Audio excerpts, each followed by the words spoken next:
The GSD says it carried out a consultation exercise with relevant local groups, as well as Dr. Ian Banks from the European Men's Mental Health Forum, on the potential value of carrying out a survey.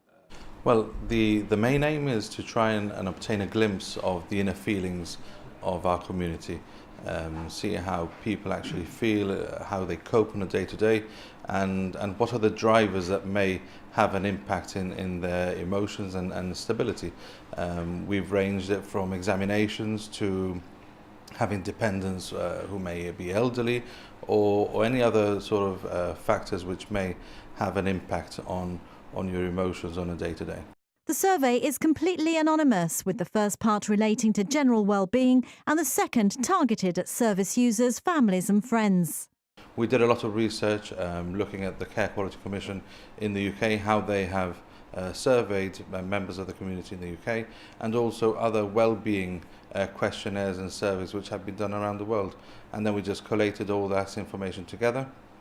We held a consultation process with different groups to see if they wanted to further adapt it into our local community, and also take on feedback with extra questions which they were interested in obtaining answers if possible. The survey has 50 questions.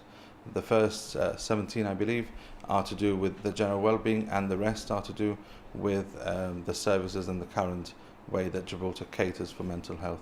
So I think it will be very interesting to see what people actually have to say. It's completely anonymous, which I think is it's very important, and I hope people will be able to open up. The theme for this year's World Mental Health Day is Young People in a Changing World, and the GSD intends to make this an integral part of its domestic policy.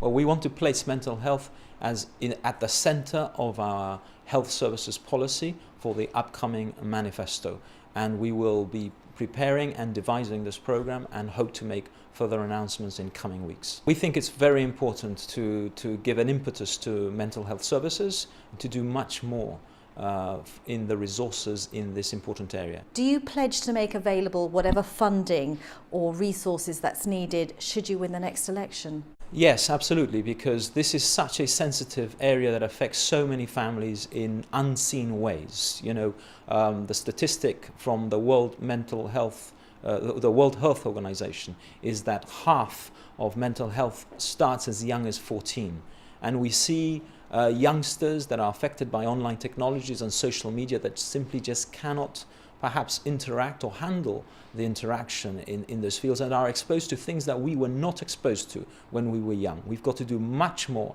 in terms of addressing the causes and effects of mental health, and we do so by being much more proactive and much more comprehensive and much more vigorous as a community and as politicians in dealing with this important area. The survey is open for 2 weeks and can be accessed online at tiny.cc/GSD survey, or the GSD Media Facebook page, and also at their office in College Lane. The final statistics will be made available to the public.